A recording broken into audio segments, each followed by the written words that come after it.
Je vais dire ça un peu de façon cynique, ironique. C'est presque une bonne chose que l'Allemagne ne possède pas de matières premières rares. Peut-être, volontairement ou non, avec certains politiciens, nous serions le 51e État des États-Unis sans jamais être tranquille. Trump est un voleur. Trump est un bombardier. Mais Trump est aussi voleur et bombardier. Son pays est en réalité assez fauché, car il s'est massivement endetté, tout comme ses prédécesseurs. Ce n'est pas une excuse, mais cela explique pourquoi il attaque certains pays. Le secrétaire général de l'OTAN Roth lui lèche tellement les bottes qu'on se demande s'il en sortira un jour. Peut-être qu'il s'y sent bien aussi. Certains qui le critiquent subissent des droits de douane en retour. C'est une situation très difficile et compliquée. Monsieur Todenhofer, je suis votre travail depuis de nombreuses années, et pour moi, vous faites partie des très rares hommes politiques de ce pays qui ne se sont jamais compromis. Vous avez toujours suivi votre voie et cherché la vérité, même si c'était difficile. Et ce que je trouve particulièrement remarquable chez vous, c'est que cette attitude ne s'arrête pas à vous. Elle continue à vivre à travers votre fils Freddy. À une époque où tout paraît interchangeable, c'est rare et porteur d'espoir. Je suis heureux de votre présence aujourd'hui. Merci, Simo. Monsieur Todenhofer, avant d'aborder la fin du monde. On dit partout que 2026 sera plus difficile que 2024 et 2025 réunis. Commencez par un peu d'espoir. Qu'est-ce qui vous inspire confiance en ce moment? C'est une question vraiment difficile parce que nous avons des problèmes à des niveaux complètement différents. Nous avons des problèmes économiques. Et je n'ai pas l'impression que l'actuel chancelier fédéral soit en mesure de résoudre ces problèmes économiques. Un grand malentendu subsiste. Les gens croient qu'il vient de l'économie. Il n'a jamais eu de fonction dans l'économie, à part être un directeur symbolique. Il n'a jamais eu à prendre de décision. Il a été président du conseil de surveillance de plusieurs entreprises et ces conseils se réunissent 1 ou 2 fois par an, mais il n'a jamais travaillé dans un service juridique, commercial ou marketing. Quand je parle à des dirigeants économiques allemands et dis « c'est un homme d'affaires », ils rient. J'ai travaillé 22 ans dans l'économie et pris des décisions concrètes. J'ai été chef de l'administration, j'ai été chef du service du personnel, puis j'ai été pendant des années directeur financier, puis pendant des années directeur de la maison d'édition. Vous devez décider chaque jour, mais cet homme n'a jamais pris de décision économique. Cela veut dire que nous avons des personnes à la tête de notre pays qui n'ont pas grand-chose à voir avec l'économie et auxquelles, personnellement, je ne fais pas confiance pour résoudre des problèmes économiques. Je pourrais dire maintenant, c'est presque un peu dommage que le FDP, avec sa compétence économique, ne complète plus la CDU. Je ne veux pas être gouverné seulement par le FDP. Nous n'avons pas de parti compétent en économie, pas même l'AfD. Et le SPD.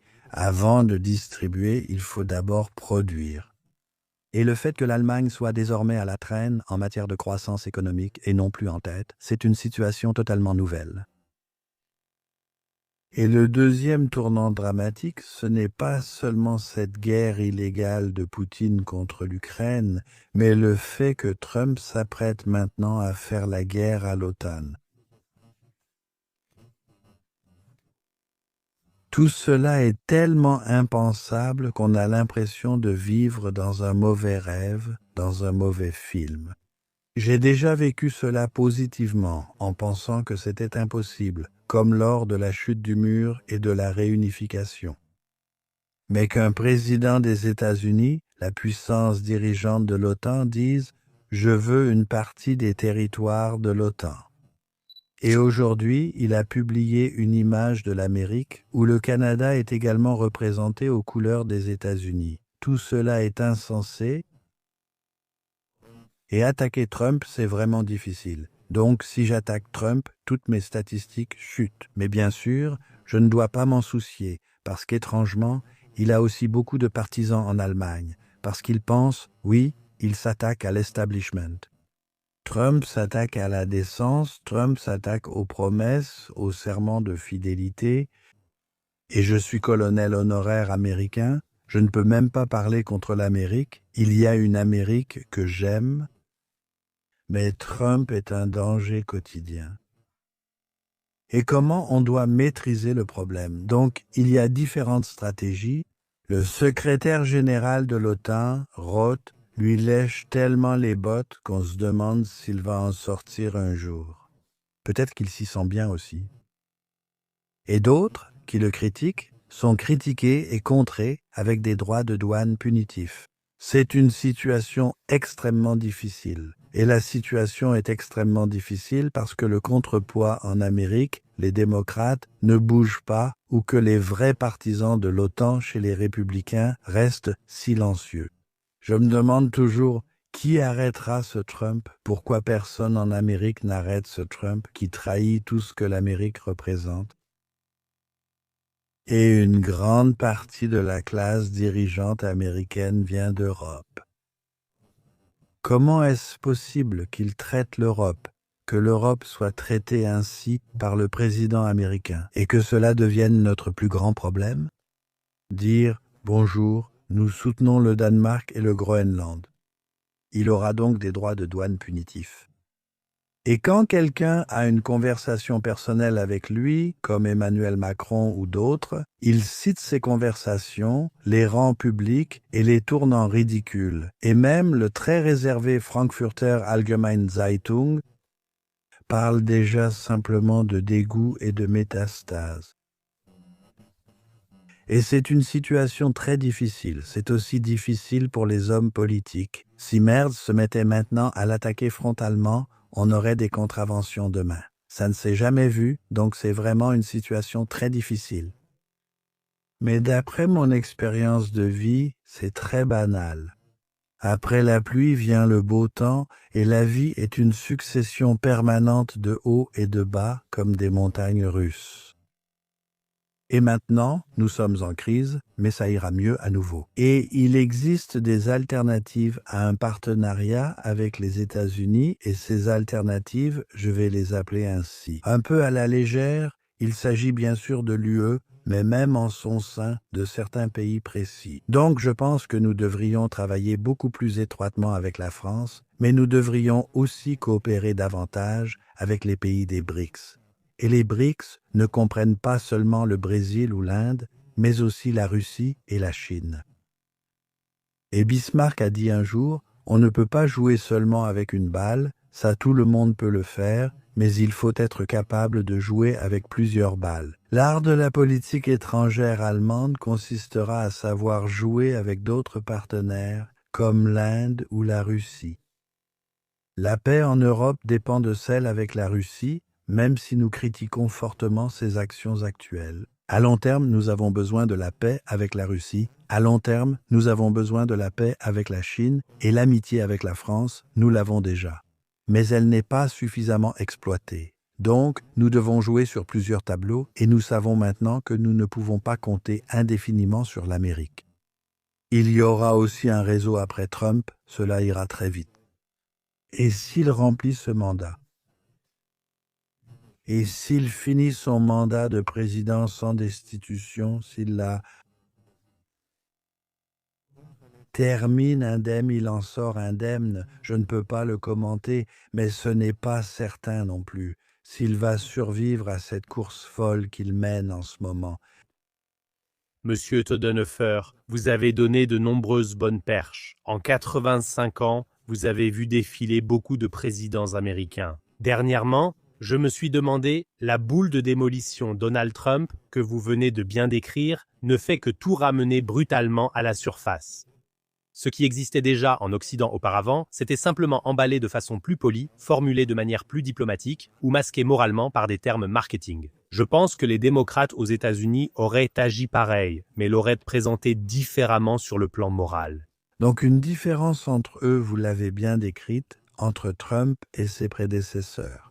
Ses prédécesseurs, lorsqu'ils ont bombardé l'Irak, lorsqu'ils ont bombardé l'Afghanistan, lorsqu'ils ont bombardé Gaza, ont toujours dit qu'ils le faisaient pour les droits de l'homme, pour nos valeurs et pour la démocratie. Je n'ai jamais pu dire à un enfant en Irak, en Afghanistan, en Syrie ou ailleurs, qui était grièvement blessé dans un hôpital, ou à un enfant à Gaza, mais réjouis-toi, Tu as été grièvement blessé au nom de notre démocratie. Il ne te reste plus qu'une jambe. Cela a toujours été de l'hypocrisie. J'ai écrit un livre à ce sujet, La grande hypocrisie. Et Donald Trump est très direct. Mais les présidents précédents avaient des limites.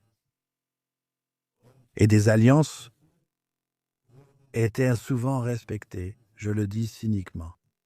Donc les Vietnamiens ne confirmeraient pas que les alliances ont été respectées. Ils ont simplement été abandonnés par les Américains au plus fort de la guerre, les alliés afghans autour de Karzai. Ils ont simplement été laissés seuls dans leur guerre, ils ont été trahis. Maintenant, cela nous arrive aussi. Mais cette alliance était si solide et a été solennellement jurée, encore et encore. C'est vraiment une mauvaise surprise et une surprise dangereuse. Mais encore une fois, je crois toujours, et je l'ai vécu moi-même dans ma vie, quand tout va très mal, quand il grêle, le soleil finit toujours par revenir. Peut-être un autre président, peut-être un autre chancelier fédéral, peut-être d'autres partis, peut-être un meilleur système parlementaire que celui que nous avons actuellement. Les politiciens peuvent être élus sans limite. J'ai moi-même siégé 18 ans au Bundestag, bien trop longtemps. Et ils sont obligés de se concentrer sur leur réélection. Lorsqu'un homme est élu président, premier ministre ou député, sa principale préoccupation devient « Comment serai-je réélu ?» Le bien-être du peuple vient seulement après. Je soutiens les politiciens qui placent le bien-être du peuple avant leur carrière. Moi, j'ai remis en question ma propre carrière à de nombreuses reprises. Je l'ai sacrifiée parce que je pensais que c'était juste et important, et donc aussi pour le bien de notre pays. Comment pourrait-on faire en sorte d'avoir des politiciens qui ne se concentrent pas sur leur réélection et qui, pour cette raison, ne suivent pas simplement le courant dominant? On pourrait par exemple prolonger les mandats chez nous à 6 ans. Je donne un exemple. Pas fini, j'en parle avec mon parti, prolonger à 6 ans et limité à un seul mandat. Ce sont des personnes différentes qui s'engagent, sachant qu'elles n'en vivront pas et n'ont que 6 ans. Ils ne peuvent pas être réélus. Ils sont élus pour 6 ans afin de servir ce pays. Et c'est ce type d'homme politique dont nous avons besoin, et ce type d'homme politique, nous l'aurons à nouveau. Il y a eu de telles personnes en Allemagne qui ont fait ce qui était impopulaire parce que c'était bon pour le pays. Votre nécessité de réélection vous en empêche. Regardez Schröder. Schröder, qui a aussi fait des erreurs comme tout politique. Je ne trouve pas juste qu'il ait travaillé pour une entreprise russe, alors que pour une entreprise américaine, personne n'aurait réagi. Je ne pense pas que c'était juste. Schröder, à une époque difficile où l'Allemagne n'était plus en mesure de financer l'éducation et la formation des jeunes, a réformé les prestations sociales. Il savait que c'était risqué. Je l'ai évoqué avec lui après son mandat de chancelier.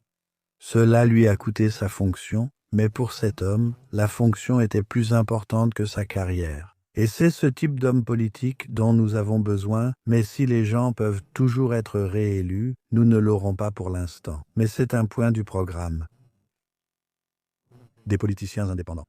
Les lèche-bottes sont traités comme tels, comme ils l'ont écrit récemment sur Instagram. J'ai rapidement aimé et partagé ce post en pensant à la politique allemande, Monsieur Todenhofer, notre attitude envers les États-Unis et notre rôle dans l'OTAN. Un pays qui ne se prend plus au sérieux est-il encore crédible auprès de ses partenaires? Tu penses peut-être, ceux d'en haut sont responsables. L'État s'en chargera d'une façon ou d'une autre. Mais l'essentiel, combien de temps veux-tu attendre que d'autres décident de ta vie? La vérité dérangeante, c'est que personne ne viendra te sauver. 2026 va accélérer les choses pour tous. J'ai travaillé des années dans le système comme enseignant, fonctionnaire et employé, et j'ai compris ce qu'il faut changer pour ne pas y rester coincé. Ta chance réside ici, si tu es prêt à faire le ménage en toi et à comprendre pourquoi l'argent reste compliqué pour beaucoup, même en agissant correctement. Si tu veux reprendre le contrôle et dormir plus sereinement le soir, alors nous t'invitons.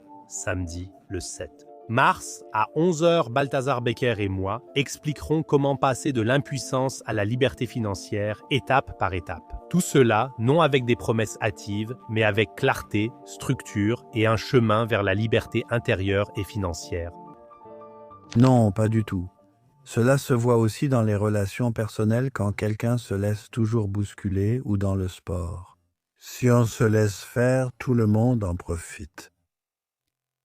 Et avec les Américains, ils ne s'attendent pas du tout à ce que nous agissions comme des vassaux, que nous agissions de façon servile, ils ne s'y attendent pas du tout. Je l'ai vécu, à l'époque, j'ai plusieurs fois... En tant que porte-parole du désarmement CDU-CSU, c'était une position forte, car des missiles nucléaires étaient alors déployés. J'ai eu à plusieurs reprises des entretiens avec le ministre américain de la Défense, Caspar Weinberger,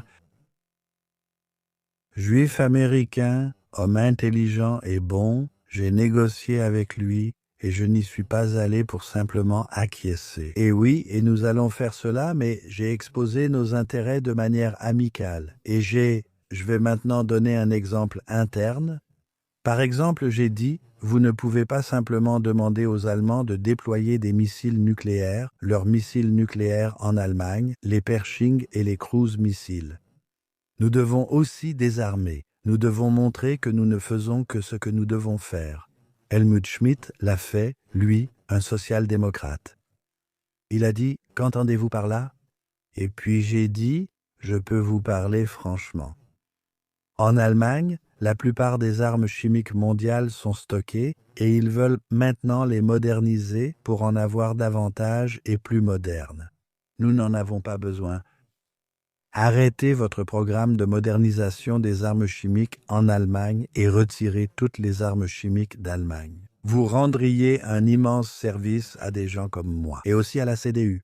Il m'a regardé tout étonné et a dit « Personne ne me l'a jamais dit ». J'ai répondu « Oui, c'est moi qui vous le dis. Entre amis, parler n'est pas nécessaire. Je ne peux pas justifier notre besoin d'armes nucléaires et chimiques. Personne ne le peut. Aidez-nous. » Et il a dit « J'y réfléchis, parlons-en à nouveau dans quelques semaines. » Et puis je suis arrivé dans la capitale de l'époque, Bonn, et lors de la première réunion du groupe parlementaire, le ministre de la Défense de l'époque, Manfred Wörner, m'a interpellé. En fait, un ami à moi m'a interpellé, il m'a crié dessus.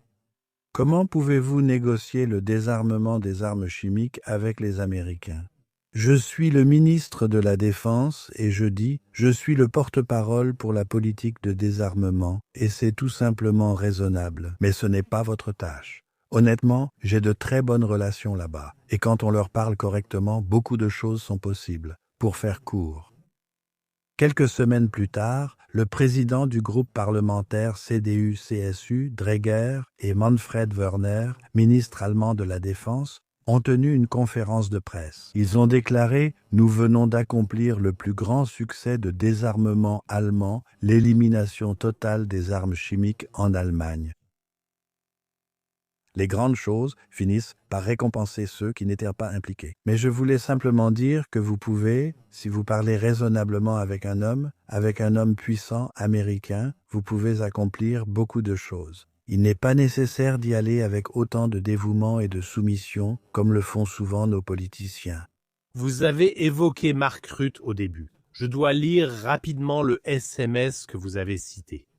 Monsieur le Président, cher Donald, ton action en Syrie est incroyable. Je profiterai de mes passages à Davos pour mettre en avant ton travail à Gaza et en Ukraine. Je suis déterminé à trouver une voie à suivre concernant la question du Groenland. J'ai hâte de te voir, ton Marc. C'est vraiment une telle soumission, comportement dévoué par excellence au sommet occidental. Cela vous a-t-il un peu irrité? Surtout la dernière phrase. J'ai vraiment hâte de te voir.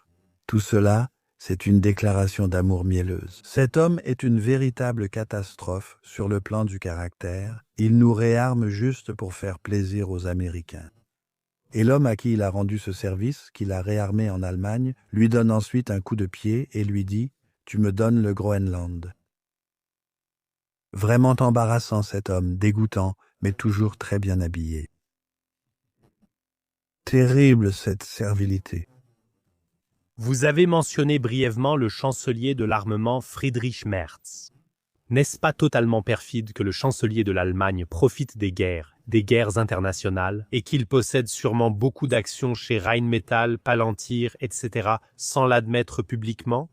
Oui, on ne peut pas l'affirmer parce qu'on ne peut pas le prouver. Mais nous, mon parti a lancé une pétition que l'on peut probablement encore signer maintenant, mais je ne sais pas exactement. Elle exige que le chancelier fédéral, les membres du Conseil fédéral de sécurité au sein du cabinet fédéral et d'autres hommes politiques de premier plan doivent révéler de quel contrat d'armement ils profitent en achetant des actions. Et au fond, si c'était le cas, ce serait un délit d'initié, c'est-à-dire qu'il y a un ministre qui est assis là et qui entend Merz dire « Nous allons livrer des milliards d'armes à l'Ukraine et prendre d'autres mesures dans l'armement. » Et là, on sait bien que les cours des actions vont s'envoler. Et là, je ne fais aucune accusation. Il y a simplement une certaine plausibilité que dans ce cas, un ministre, ou, s'il en parle à la maison, son fils entreprenant, ou quelqu'un d'autre assis à la table. Un proche appelle son conseiller financier et dit « Achetez, achetez, achetez des armes, achetez, achetez ». On dit bien quand les premiers canons grondent « Achetez ». Et c'est tellement évident. Et ils ont en permanence pris des décisions de réarmement. Je ne pense pas que Merz fasse cela, ni Pistorius, je ne le suppose pas. Ce sont tous des membres du Conseil fédéral de sécurité, ni au ministre des Finances. Mais ils devraient révéler s'ils ont des parts dans des entreprises d'armement allemandes. Selon la législation actuelle, il n'est nécessaire de déclarer des actions que si l'on possède 5% d'une telle entreprise. Cela représenterait des milliards, mais aucun milliardaire n'est dans le cabinet. Je pense que c'est une question de décence que j'ai déjà soulevée plusieurs fois en ligne. Monsieur Merz, veuillez s'il vous plaît révéler vos participations dans des entreprises d'armement. Nous n'obtenons aucune réponse. Et je me demande maintenant aussi pourquoi les autres partis ne le font pas non plus. Nous ne sommes pas encore au Bundestag, donc je ne critique pas cela. Je demande simplement pourquoi la gauche ne le fait-elle pas? Dans une question, ne fait-elle pas une petite question au Bundestag allemand pour demander quels membres importants du Conseil fédéral de sécurité ou du gouvernement fédéral sont impliqués dans des entreprises d'armement en ayant acquis des actions? Pourquoi personne ne le fait? Aucun journaliste allemand important ne pose la question. Je ne citerai pas de nom pour ne diffamer personne. Pourquoi? Personne ne s'interroge. Monsieur Merz, dites-moi, possédez-vous des actions Rheinmetall? Il dit, je n'ai pas à dévoiler ma vie privée. Tout ce qui doit être divulgué l'est déjà. On doit en révéler beaucoup trop peu. Je pense que le chancelier fédéral, le ministre fédéral des Affaires étrangères, le ministre fédéral des Finances devraient révéler s'ils détiennent des participations ou des actions dans des entreprises d'armement et combien, ou si des membres de leur famille en détiennent. C'est un soupçon tellement grave parce que si l'un de ceux que je viens de mentionner détient des participations, et si quelqu'un avait investi, disons, 100 000 € à l'époque, avez-vous calculé combien de millions il posséderait aujourd'hui? Il savait déjà que les actions allaient monter. Je pars du principe que Merz, Pistorius et tous les autres sont des personnes si honorables qu'ils laissent passer devant eux tous ces gains de millions en actions sans en profiter eux-mêmes. Je pars de ce principe. Je pense que les membres dirigeants du gouvernement fédéral, tout le gouvernement fédéral, devraient faire une telle déclaration d'eux-mêmes afin de rétablir la confiance dans la politique. Je suis d'accord avec vous, si on l'évalue ainsi. Il faut le faire. Vous pouvez aussi l'exiger, et vous connaissez aussi des politiciens. J'ai déjà demandé à des politiciens pourquoi ils ne le font pas. Et nous devons supposer, la présomption d'innocence s'applique. Merz n'est pas intéressé par l'argent, Klingbeil non plus, Pistorius non plus. Aucun n'est intéressé par l'argent. Et il voit comment on peut gagner des millions d'énormes sommes si on achète au bon moment. Question difficile? Ça a à voir avec la confiance, ça a à voir avec la transparence. Les Américains ont augmenté, ou veulent augmenter, les dépenses militaires de 900 milliards à près d'1,5 billion. Que dit cette augmentation massive sur le véritable agenda? Moi, on peut aimer ou pas, non? On n'est pas obligé d'y participer. Les guerres sont avant tout un business très lucratif. Ces dernières années, je me suis souvent demandé, l'Iran, maintenant le Venezuela, tant de foyers de crise. Si maintenant les dépenses d'armement sont encore doublées, et cela par la plus grande nation qui soit, alors le monde sera bientôt complètement en flammes. Oui, cela n'a pas besoin d'arriver, car la stratégie pourrait aussi être différente. Nous sommes tellement puissants que tout le monde fait simplement ce que nous disons. Et il se pourrait que Trump ait cette stratégie. J'ai frappé plusieurs fois maintenant, j'ai bombardé en Syrie, au Yémen, à Gaza et en Iran. Et maintenant, tout le monde sait que lorsque je dis que je vais frapper, je peux vraiment frapper. Et il voulait aussi frapper à nouveau l'Iran. Il n'a pas frappé parce que Netanyahou lui a demandé de ne pas frapper, car sa défense contre l'Iran n'est pas encore rétablie. Cela veut dire que Netanyahou l'a empêché, mais pas pour avoir la paix, il l'a empêché parce que la défense contre les missiles balistiques iraniens n'était pas parfaite. J'ai vu en partie cette destruction à Tel Aviv. Je vais souvent dans ces pays, aussi bien en Israël qu'à Gaza. La stratégie pourrait être devenir si fort qu'il n'est plus nécessaire de discuter. Donc, quand ils sortent dans la rue et qu'ils viennent avec 20 gardes du corps, tous lourdement armés, ils n'ont plus besoin de mettre quelqu'un KO. Les gens dans la boîte de nuit leur donnent les places qu'ils veulent quand ils se présentent comme ça. Ça peut aussi être la politique. J'ai trouvé autre chose. J'avais déjà trouvé la première.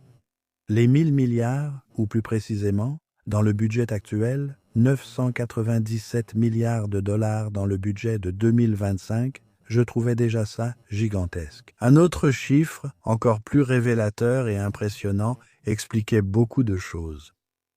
Pour la première fois dans ce budget, en raison de l'endettement total des États-Unis, les paiements d'intérêts, pas le remboursement, les paiements d'intérêts ont dépassé les dépenses militaires. Cela veut dire que nous avons eu des dépenses de 997 milliards de dollars pour l'armée et 1000 milliards pour les intérêts. L'Amérique est totalement endettée, au bord de l'insolvabilité. Et cela explique aussi un peu ce que fait Trump, pourquoi Trump impose des droits de douane, Trump prend des droits de douane punitifs, des droits de douane tout à fait normaux, parce que les caisses sont vides. Et Trump est comme un voleur qui voit qu'il n'y a plus rien dans la caverne des voleurs. Alors il va voir les pays qui commercent avec l'Amérique et dit « De votre commerce, je prends tant de pourcents, 10%, 20%, 25%. » Et cela va directement dans les caisses. Là, quelqu'un encaisse, et je vais presque m'excuser en disant cela, mais ce n'est pas une excuse. Quelqu'un encaisse, parce que son pays est en faillite. Et Trump conclut des accords avec des pays ou lance des frappes aériennes contre des pays pour accéder à leurs précieuses ressources, parce que son pays est économiquement en grande difficulté. Donc il s'en vante, au moins, il n'y a même pas besoin de discuter longtemps des erreurs. Les plus grands gisements de pétrole du monde sont maintenant exploités, gérés et surexploités par des hommes d'affaires américains mandatés par Trump. L'Iran possède les deuxièmes plus grandes réserves de gaz naturel au monde, c'est donc aussi une cible majeure sur le plan des matières premières si l'on pouvait mettre l'Iran à genoux, ce qui serait très difficile. Ou bien Trump se vante d'avoir instauré la paix entre la République démocratique du Congo, le Rwanda et un groupe rebelle. En République démocratique du Congo, il y a du cobalt, du coltan et des terres rares. Et il n'a pas instauré la paix, il a juste réuni les deux présidents chez lui. Le Rwanda, sans ressources naturelles, vole toujours celles du Congo. Il leur a dit Bonjour, j'ai le premier accès aux ressources naturelles. Il conclut un de ses accords de pillage, un accord sur les ressources après l'autre. Et quand il était avec l'Ukraine, lorsqu'il s'agissait de négocier des livraisons d'armes à l'Ukraine, le premier accord sur lequel il a insisté était un accord sur les ressources avec l'Ukraine, qui possède également des ressources très précieuses. Cela signifie qu'ils doivent tous se présenter et permettre l'accès à leurs ressources à des conditions incroyables. Je peux dire, de façon cynique ou ironique, que c'est presque une bonne chose que l'Allemagne n'ait pas de ressources rares. Sinon peut-être nous, peut-être même volontairement, quand je pense à certains politiciens, le 51e État des États-Unis, nous ne serions pas laissés en paix. Trump est un voleur, Trump est un bombardier, mais Trump est aussi voleur et bombardier parce que son pays est presque en faillite à cause de l'endettement massif des précédents dirigeants. Ce n'est pas une excuse, mais cela explique certaines choses. Pourquoi il attaque certains pays, Venezuela, Iran et ainsi de suite, Ukraine, accord sur les matières premières. J'ai effectivement lu hier qu'aux États-Unis, 3000 tonnes d'or sont stockées à la Banque centrale, donc de l'or allemand. C'est une somme incroyable.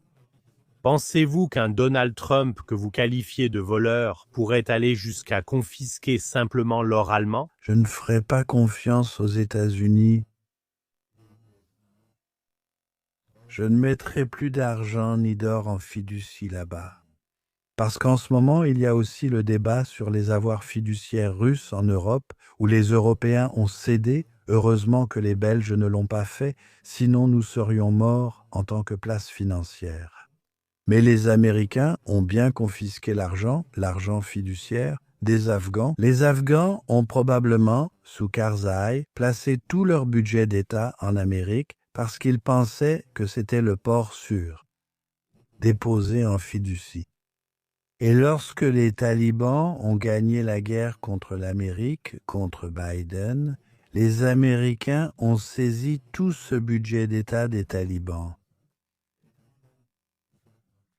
Et je ne suis pas tout à fait à jour à ce sujet. Les plans étaient de donner cet argent aux victimes du 11 septembre qui avaient déjà reçu des millions pour qu'elles reçoivent encore plus d'argent, et de transférer cela entre des mains américaines. Maintenant, ils admettent avoir commis une escroquerie. Cet argent, issu du budget de l'État afghan, entraîne de graves conséquences en Afghanistan.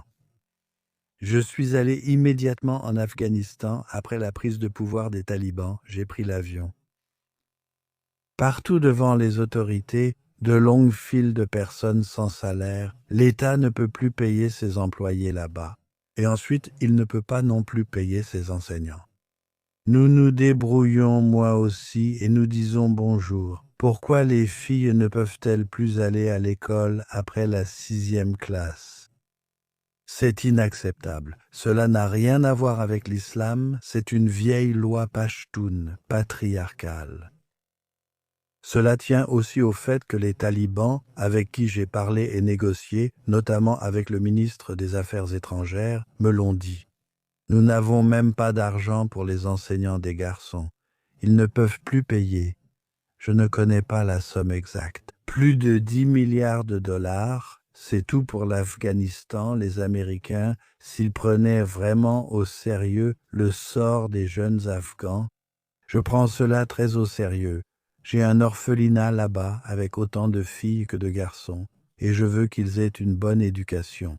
Mais si les Américains négociaient honnêtement avec les talibans et disaient « Bien sûr, vous récupérerez votre budget d'État.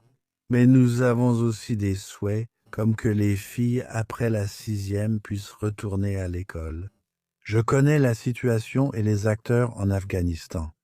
Qu'il y a une grande chance de trouver des solutions raisonnables pour les gens en Afghanistan. Mais ils ne veulent même pas de solutions raisonnables pour les gens en Afghanistan.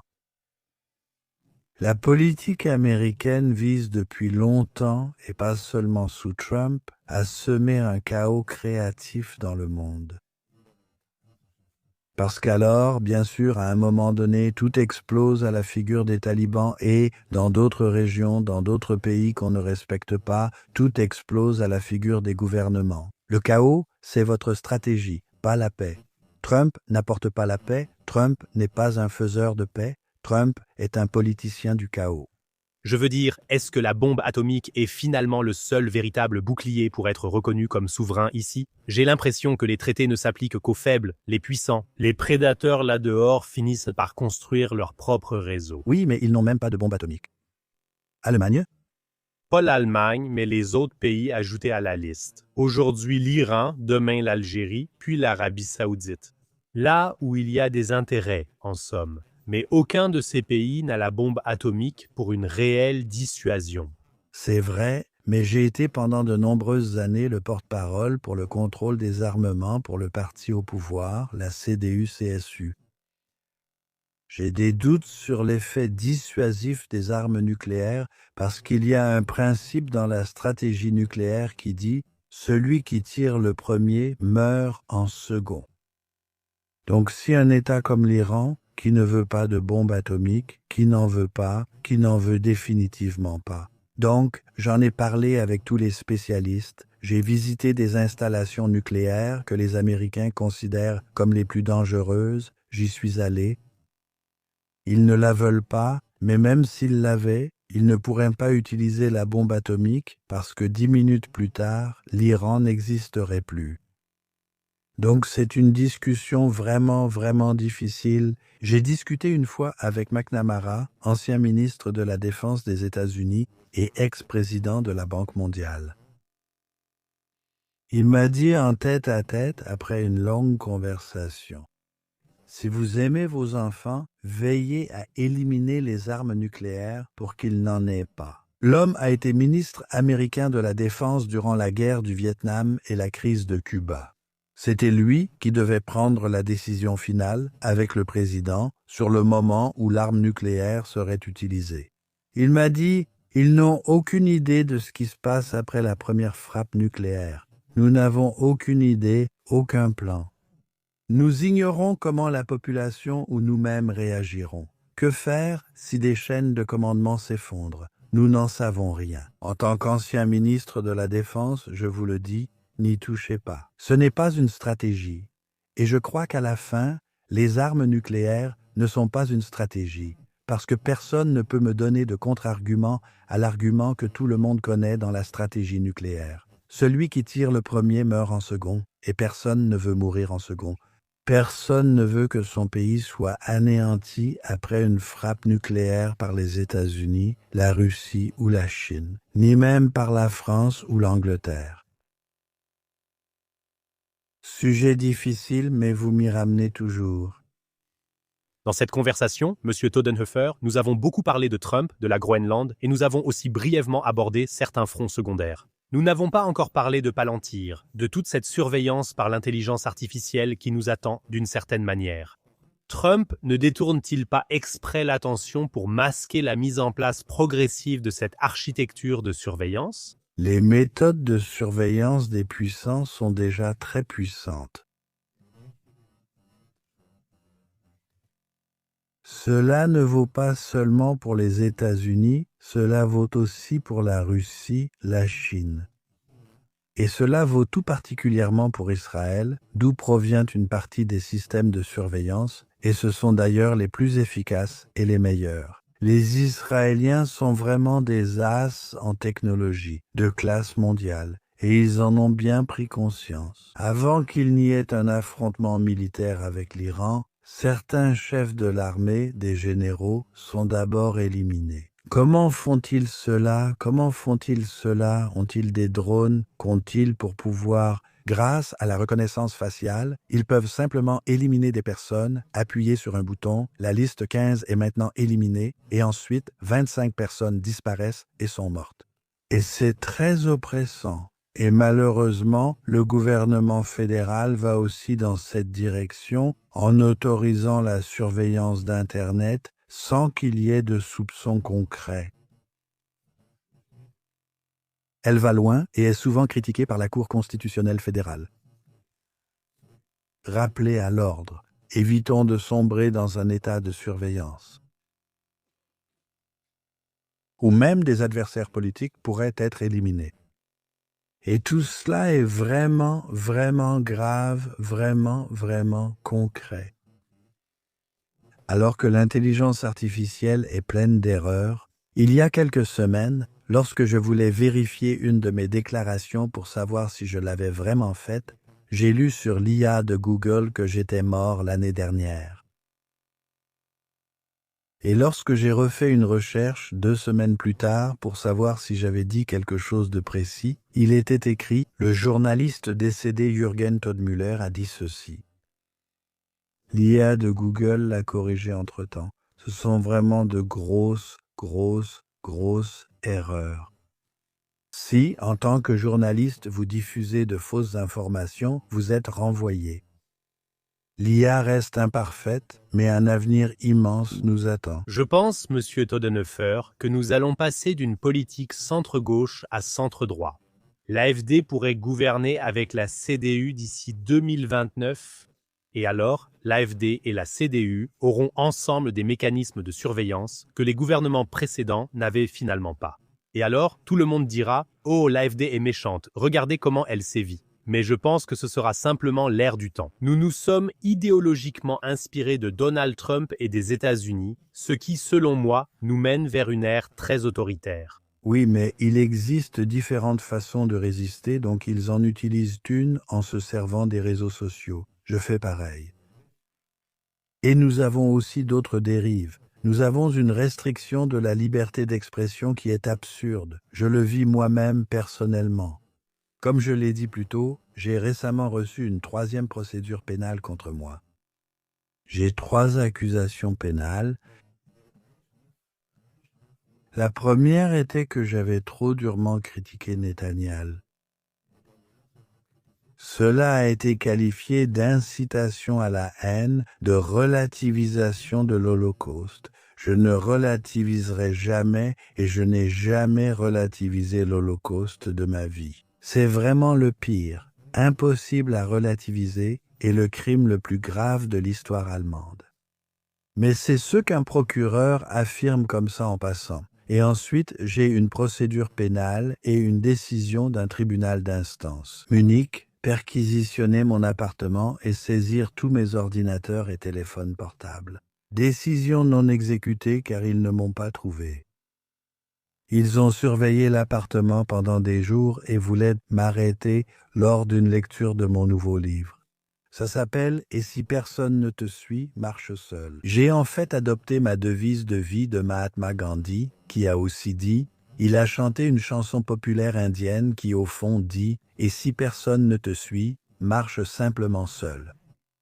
Et là j'ai fait une lecture, et ensuite ils ont lu. Ils ne savaient pas exactement où j'habite parce qu'il y a une protection pour mon adresse. À cause de diverses menaces de mort de la part de l'État islamique et aussi d'extrémistes iraniens qui ont menacé de tuer ma famille et mes enfants et avec des menaces de viol, qui sait ce qu'ils ont encore menacé. Donc, nous avons une protection et on ne peut pas savoir où nous habitons. La police a mis du temps, puis en apprenant ma lecture, ils sont venus. L'État est intervenu pour me protéger. Je le sais car j'ai lu tous les dossiers. Je ne cite pas exactement, mais ils étaient devant chez moi. Ils ont attendu jusqu'à minuit, mais comme je suis rentré à 1h, ils n'ont pas pu entrer dans l'appartement. Maintenant, je peux dire qu'ils auraient aussi pu jouer dur et simplement forcer l'appartement. Entrer de force, ils en avaient le droit d'après la décision du tribunal de Munich. Après cette décision scandaleuse, pour laquelle j'ai vivement critiqué la juge de Munich et pour laquelle j'ai vivement attaqué le parquet. Mais il y a aussi beaucoup de gens honnêtes parmi les policiers. La brigade de protection de l'État, censée me protéger des terroristes, devait aussi perquisitionner mon appartement. Ils sont simplement installés à quelques centaines de mètres. Ils n'ont pas défoncé la porte, disant « Il n'est pas venu, peut-être qu'il n'habite pas ici ». Donc il y a des gens honnêtes. Mais les difficultés à critiquer Netanyahou, J'ai aussi critiqué Scholz. Il y a maintenant un nouvel article de loi, une sorte d'offense à la majesté. Je l'aurais critiqué aussi durement, parce que j'ai dit qu'il savait à l'avance que Nord Stream serait détruit par des forces spéciales ukrainiennes. Je sais avec certitude que le service fédéral de renseignement était informé et normalement, la première chose que fait le service fédéral de renseignement, c'est d'informer le chancelier fédéral. Un attentat contre notre approvisionnement en gaz naturel, ressource essentielle, est imminent. C'est ce que j'ai déclaré. Il y a aussi une plainte pénale, car je l'ai insulté sévèrement. Plainte pénale contre Netanyahou pour incitation à la haine, perquisition et saisie. Arles. Je dois confier cela à un excellent avocat, plus aimable avec juge et procureur. Cela me coûte cher et prend du temps. Que fais-je avec mes portables le soir? Dois-je les cacher? Pourquoi devrais-je cacher un téléphone portable? Et puis, ces derniers jours, j'ai reçu une plainte pénale parce que je les ai. J'ai posté ça aujourd'hui sur Instagram. Parce que j'ai accroché le drapeau d'Israël? Non, parce que j'ai accroché pendant 2 ans, pendant toute la guerre, le drapeau d'Israël, et à l'automne, j'ai montré le drapeau de la Palestine sur la tour de l'hôtel de ville à Munich, par solidarité avec la Palestine, par solidarité avec les personnes assassinées, affamées, transies de froid à Gaza. Et je l'ai fait de manière totalement pacifique.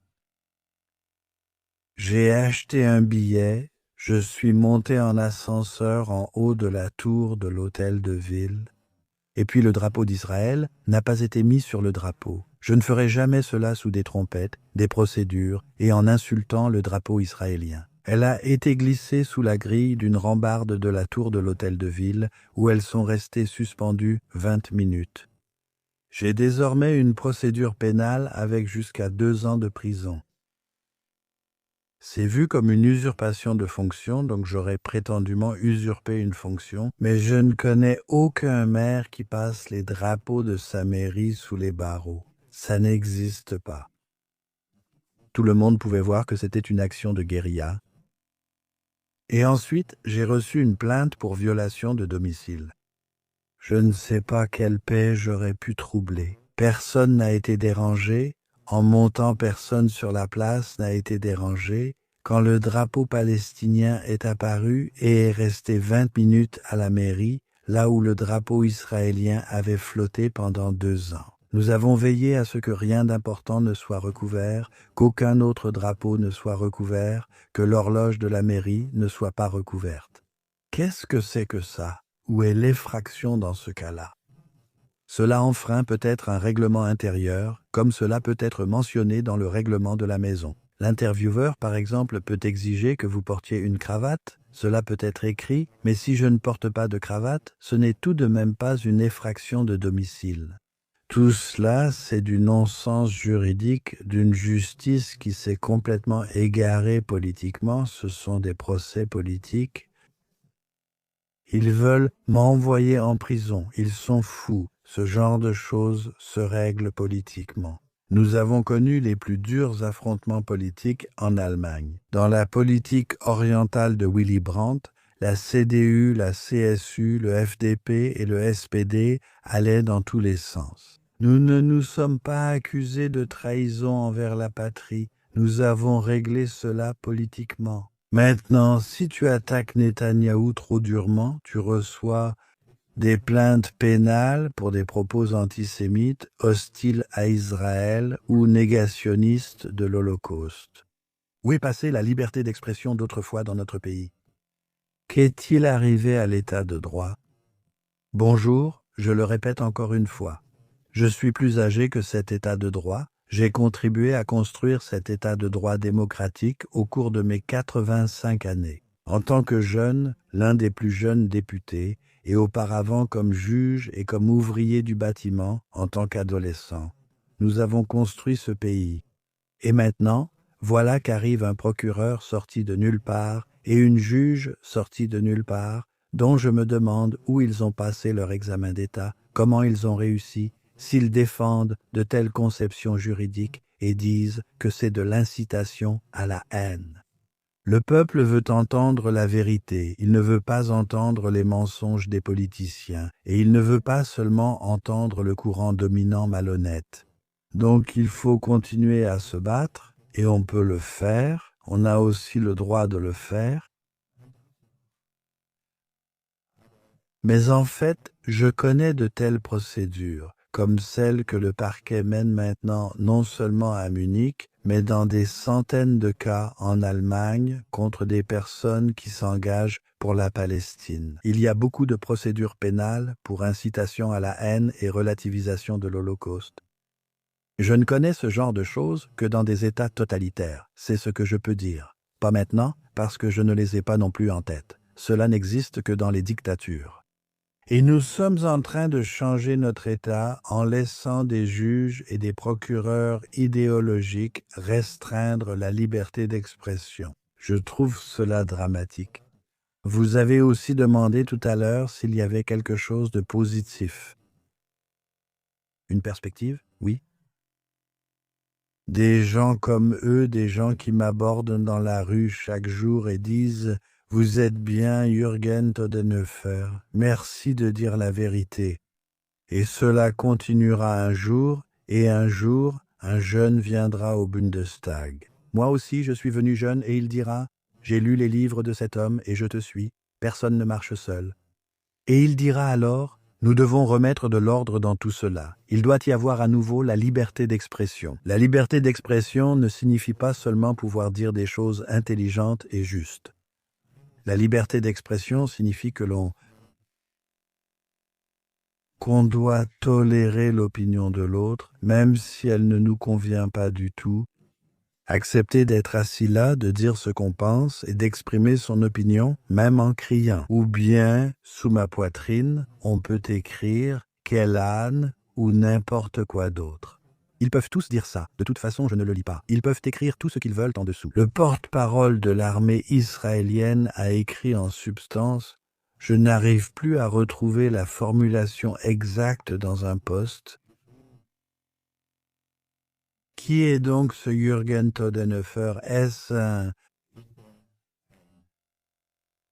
antisémite? Est-il un négationniste de l'Holocauste? Est-il, et puis il a encore énuméré d'autres insultes, ou est-il tout cela à la fois? Ah bon? C'était une insulte. Les avocats ont immédiatement fait appel pour outrage contre ce type. J'ai dit, on ne va pas agir contre un porte-parole de l'Tsahal, même s'il exprime une opinion totalement fausse. Laisse-le, je ne vais quand même pas lui faire cet honneur. Porter plainte contre lui en plus, donc nous n'avons pas déposé de plainte, je n'en ai pas déposé. Scholz, l'ancien chancelier fédéral, on lui a demandé « Voulez-vous porter plainte contre Todenhofer ?» Il a affirmé que vous saviez tout à l'avance et n'avez pas défendu les intérêts de l'Allemagne, livrant tout de même des armes à l'Ukraine pour des milliards. Normalement, on ne fait pas de cadeaux de plusieurs milliards à des gens qui sabotent votre approvisionnement en gaz naturel. Et Olaf Scholz a dit « Je dois réfléchir si j'ai le droit de le dire parce qu'il y a une certaine confidentialité. » Olaf Scholz a dit en substance « Non, je ne porte pas plainte, mais je n'ai rien contre si le parquet le fait. » Bonjour, cela signifie que le chancelier n'oppose aucune objection à nos sanctions, puis le parquet a porté plainte contre moi, malgré l'avis de la police. Waouh, quel petit chancelier, il a de la chance, il l'a probablement déjà oublié depuis longtemps. S'il oublie toujours ses méfaits et tout ce qu'il a mal fait. Mince, dommage que je ne connaissais pas cette excuse plus tôt, quand j'étais élève ou quelque chose comme ça, quand on faisait une bêtise, on aurait simplement pu dire qu'on avait oublié. J'ai eu la chair de poule à plusieurs reprises, monsieur Todenhofer. La séparation des pouvoirs selon Montesquieu n'existe plus ici. Chez eux, c'est certainement motivé politiquement. Vous êtes le porteur de la vérité, et ceux-là sont toujours combattus. Tout le monde là-dehors joue les bons samaritains, mais les très très rares personnes, où en fait tout le monde essaye d'être un bon samaritain d'une manière ou d'une autre. Peu oublient qu'ils devraient être de bonnes personnes. Tous ces procureurs cherchant des applaudissements, mais du mauvais côté. Merci beaucoup pour votre engagement. J'ai appelé la chaîne Meet Your Mentor et aujourd'hui, j'ai la chance d'interviewer l'un de mes mentors. Il me reste 2 questions à lui poser. 99% des gens là-dehors souhaitent la paix et la justice. Pourquoi le parti de la justice a-t-il autant de difficultés dehors? Je ne comprends pas. Ils devraient pourtant obtenir 15 à 20% des voix. Je suis leur contenu avec plaisir, mais je n'ai jamais compris pourquoi ils n'ont pas réussi à atteindre le sommet. J'ai déjà laissé entendre tout à l'heure qu'il y a une hache. Cela signifie qu'ils n'arrivent pas à franchir la barre des 5%. Donc, si j'avais maintenant participé ici à l'élection du maire pour le conseil municipal à Munich, nous avons justement des élections municipales si j'avais été candidat aux élections municipales. Là, on peut obtenir beaucoup de voix, il n'y a pas cette barre des 5%, là où les gens ont peur de gaspiller leur vote. Mais je peux simplement faire une proposition à votre large public. Allez voir Jürgen Todenhofer pour le Parti de la Justice sur Internet. Et là, vous trouverez le parti, et vous pouvez devenir membre, et si vous devenez membre, vous ne me renforcez pas moi. J'ai mis à disposition une somme énorme pour la première campagne électorale, voilà, et à un moment donné, l'argent sera dépensé. J'ai dépensé tout ce qu'il me restait pour le parti, et nous avons mené une campagne électorale très offensive, couvrant toute l'Allemagne. Mais ce que je défends, c'est que il n'y a pas de guerre décente. D'ailleurs, il n'y a pas non plus de révolution décente. Il n'y a pas de racisme décent. Le racisme contre les musulmans est tout aussi grave que le racisme contre les juifs. Parce que les musulmans, les juifs et les chrétiens ont tous la même valeur. Aucun n'a plus de valeur qu'un autre. Et en ce moment, nous avons un racisme anti-musulman qui est vraiment dangereux. Et là, ça ne m'intéresse absolument pas de savoir, êtes-vous musulman, chrétien ou juif? Les juifs sont une partie très importante et précieuse de notre société, je le répète toujours, mais les musulmans aussi. Et l'un de nos principes fondamentaux est « les guerres sont toujours mauvaises, les guerres doivent toujours être résolues par la diplomatie et la négociation. Toutes les guerres après celles que j'ai vécues étaient inutiles et mensongères, reposant sur des faits erronés. Contre les guerres, contre le racisme, pour l'égalité de tous. Bonjour, je suis pour le droit à l'existence d'Israël, mais je suis aussi pour le droit à l'existence du peuple palestinien et de l'État palestinien. En Allemagne, la compétence économique exige une politique intelligente d'économie sociale de marché, comme l'avait fait Ludwig Herrl, en intégrant la dimension sociale mais aussi économique. Et regardez, maintenant je m'adresse à Errico Hugel. Regardez ce programme. Je n'ai pas écrit ce programme, j'en ai seulement défini les grandes lignes. Et ensuite, j'ai montré mon programme aux meilleurs politiciens que je connaissais. Je leur ai demandé « Que feriez-vous et quels 3 changements apporteriez-vous si vous étiez chancelier ?» J'ai posé cette question à des juges de la Cour constitutionnelle fédérale, à un président du Bundestag, à des chercheurs de renom, à des rédacteurs en chef de grands journaux respectés. Quels sont les 3 points? Parfois, je leur ai donné le programme. C'est le programme le plus intelligent qu'il y ait en Allemagne, parce qu'il n'a pas été écrit par des lobbies, mais simplement, je me suis demandé qu'est-ce qui est juste. Et ensuite, j'ai discuté pendant des semaines avec des chercheurs et des juges constitutionnels, j'ai modifié les formulations, c'est ce dont l'Allemagne a besoin, et si quelqu'un peut changer quelque chose en Allemagne, alors il peut rejoindre ce parti. Il ne trouvera aucun point où il dira « totalement impossible ». Je trouve ça totalement faux, parce que c'est un programme de justice, c'est en fait un programme humaniste, et chacun peut aider. Ça coûte 10 €, mais 10 € pour aider ce pays à aller de l'avant, pour aider à ce que nous n'entrions pas dans une guerre après l'autre. Ces centaines de milliards pour le réarmement que Pistorius, Scholz et Merz ont imposés, c'est vous aussi qui devez les payer. C'est bien plus que les 10 € d'un parti qui empêcherait cela. Et je ne peux que demander, aidez-moi, je ne suis pas seul. mais nous sommes un petit groupe de quelques milliers de personnes.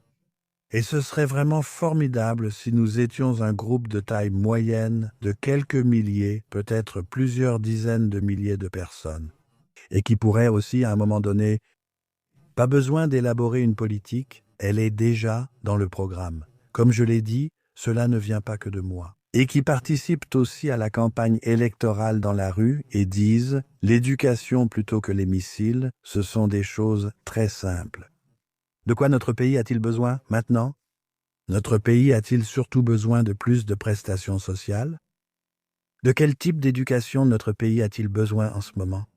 Et nous ne pouvons plus les financer parce qu'ils dépensent l'argent pour des armes que ce Trump nous a demandé, que Trump finance. Oui, il ne fait rien avec eux. Comme je l'ai dit, ils n'ont pas d'argent non plus, c'est Trump qui finance. Mais il ne donne plus d'armes à l'Ukraine, il leur donne des armes, mais c'est nous qui devons payer, nous les Allemands payons. Tout cela est devenu complètement fou. Alors aidez-nous. J'ai publié en mai mon nouveau livre intitulé « Et si personne ne te suit, marche seul ». Mais j'aimerais bien que tout son groupe de fans vienne aussi et reste silencieux.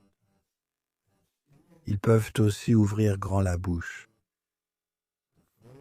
Qu'ils luttent loyalement pour faire avancer ce pays. Je n'en profite pas, mais l'Allemagne peut en bénéficier. Si nous nous manifestons tous et que nous ne disons pas « oui, ils vont s'en occuper » ou que vous dites « pourquoi n'y arrivez-vous pas ?» Bonjour, aidez-moi.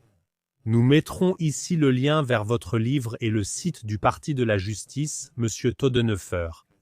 Pour finir, soit tout, des réponses très courtes, spontanées. Avec qui préféreriez-vous être sur une île déserte, Donald Trump ou Benjamin Netanyahou?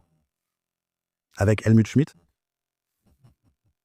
Sauver l'Allemagne ou se sauver soi-même? Sauver l'Allemagne. Alternative pour l'Allemagne, tabou ou thérapie? Réfuter et faire mieux, faire une meilleure politique. Votre conseil à votre version de 20 ans?